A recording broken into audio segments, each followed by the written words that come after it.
স্যারের মাথার বাম পাশে এরকম খুব দ্রুত আক্রমণাত্মক মোডে স্যারকে অ্যাটাক করতে। আমন্ত্রণ এসএটিভি নিউজ আওয়ারে পুরো আয়োজনে আপনাদের সঙ্গে আছি আমি দিলরুবা আফরোজ এবং আমি তাহসিনা ইয়াসমিন। শুনছিলেন আজকের শীর্ষ সংবাদ, দেওয়ারে জানাবো অন্যান্য শিরোনাম। ধর্মান্ধরাই লেখক জাফর ইকবালের উপর হামলা করেছে মন্তব্য প্রধানমন্ত্রীর। জঙ্গিবাদ থেকে তরুণদের দূরে রাখতে শিক্ষকদের প্রতি আহ্বান। রাজনৈতিক জাফর ইকবালের উপর হামলার প্রতিবাদে দিনভর প্রতিবাদ মুখর ছিল শাহজালাল বিজ্ঞান ও প্রযুক্তি বিশ্ববিদ্যালয় ক্যাম্পাস। বিক্ষোভ মিছিল, প্রতিবাদ সভা, মানববন্ধন ও গণস্বাক্ষর কর্মসূচি পালন করেন শিক্ষক শিক্ষার্থীরা। এদিকে হামলার ঘটনায় জালালাবাদ থানায় মামলা হয়েছে। পুলিশ নিরাপত্তা অবহেলার অভিযোগ অস্বীকার করলেও প্রত্যক্ষদর্শীরা ঘটনার সময় তাদের ভূমিকা নিয়ে প্রশ্ন তুলেছেন। শ্যামানন্দ শ্যামলের ক্যামেরায় বিস্তারিত জানাচ্ছেন আব্দুল আলিম শাহ।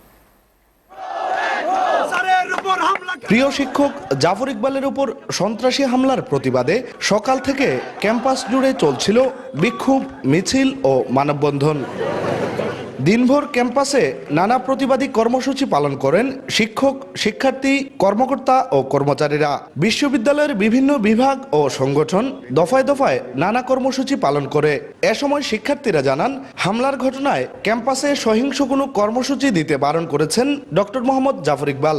অপারেশন থিয়েটারে ঢুকার আগে জাফর স্যার আমাদেরকে বলে গেছেন যে ক্যাম্পাসে যাতে কোনো ভায়োলেন্স সৃষ্টি না হয়, এবং আমাদের কর্মসূচিগুলোর মধ্যে আমরা কোনো কর্মসূচির মধ্যে কোনো ধরনের সহিংসতা নাই। ইলেকট্রিক্যাল অ্যান্ড ইলেকট্রনিক ইঞ্জিনিয়ারিং বিভাগের দুদিনের অনুষ্ঠানের শেষ দিনে রোবোটিক কম্পিটিশন চলছিল এই মঞ্চেই। প্রধান অতিথি হিসেবে উপস্থিত ছিলেন ডক্টর মোহাম্মদ জাফর ইকবাল। অনুষ্ঠানের বিচারক হিসেবে মঞ্চের সামনে ছিলেন বিশ্ববিদ্যালয়ের সাবেক শিক্ষার্থী নওশাদ সজীব। তিনি জানালেন সেই ভয়াবহতার কথা। হঠাৎ একটা গোলমালের আওয়াজ শুনি, নয়েজ। তো পিছনে তাকিয়ে দেখি যে একটা ছেলে একটু কালো মতন লম্বা, স্যারের মাথার বাম পাশে এরকম খুব দ্রুত আক্রমণাত্মক মোডে স্যারকে অ্যাটাক করতেছে। পুলিশ থাকার পরেও যে কিভাবে স্যারের উপর আক্রমণটা হইল, সো এইটার দায়ভার আমি মনে করি যে পুলিশকেও নিতে হবে। তবে মহানগর পুলিশের এই কর্মকর্তা জানালেন, নিরাপত্তায় পুলিশের কোনো গাফিলতি ছিল না, বিষয়টি তদন্ত করে ব্যবস্থা নেওয়া হবে। এ ঘটনায় জালালাবাদ থানায় একটি মামলা করা হয়েছে। বিষয়টা অবশ্যই আমরা তদন্ত করে দেখবো, অবশ্যই দেখবো এখানে। কিন্তু ওখানে আমাদের তাৎক্ষণিক জালালাবাদ থানা থেকেও পুলিশ ওখানে ছিল, ওখানে গিয়েছিল এবং কমান্ডার এসআই হিসেবে একজন ছিল। এখানে আমাদের কোনো গাফিলতি আমি মনে করি না, কারণ আমার পুলিশ সবসময় ওখানে উপস্থিত থাকে, স্যারের সাথে সবসময় থাকে। এদিকে র্যাব জানায়, প্রাথমিক তদন্তে হামলাকারী জানিয়েছে ডক্টর মোহাম্মদ জাফর ইকবাল ইসলাম বিরোধী লোক, তাই সে আক্রমণ করেছে। আসামি ধৃত ফয়জুল জঙ্গিবাদে বিশ্বাসী হয়েই আমাদের ডক্টর মোহাম্মদ জাফর ইকবাল স্যারকে আক্রমণ করেছে, এইটুকু নিশ্চিত। এবং সে শাহজালাল বিশ্ববিদ্যালয়ের ছাত্র না, সে একজন মাদ্রাসার ছাত্র।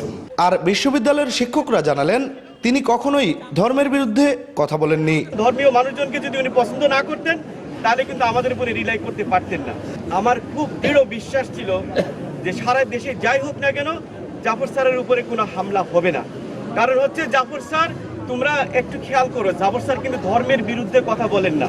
ডক্টর মোহাম্মদ জাফর ইকবালের উপর হামলার ঘটনায় এখন পর্যন্ত হামলাকারী, তার চাচা, মামা সহ মোট 5 জনকে আটক করা হয়েছে।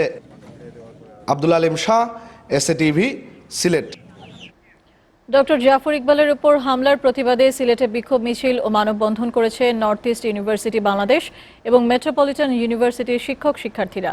এদিকে বিকেলে সিলেট কেন্দ্রীয় শহীদ মিনারের সামনে মানববন্ধন ও বিক্ষোভ সমাবেশ করে শাহজালাল বিজ্ঞান ও প্রযুক্তি বিশ্ববিদ্যালয়ের প্রাক্তন শিক্ষার্থী ও প্রগতিশীল রাজনৈতিক সংগঠনগুলো। সন্ধ্যায় প্রতিবাদী কর্মসূচি হিসেবে শহীদ মিনারে সাবি থিয়েটার, পথনাটক, ওয়ারিশ প্রদর্শন ও প্রদীপ প্রজ্বলন করা হয়।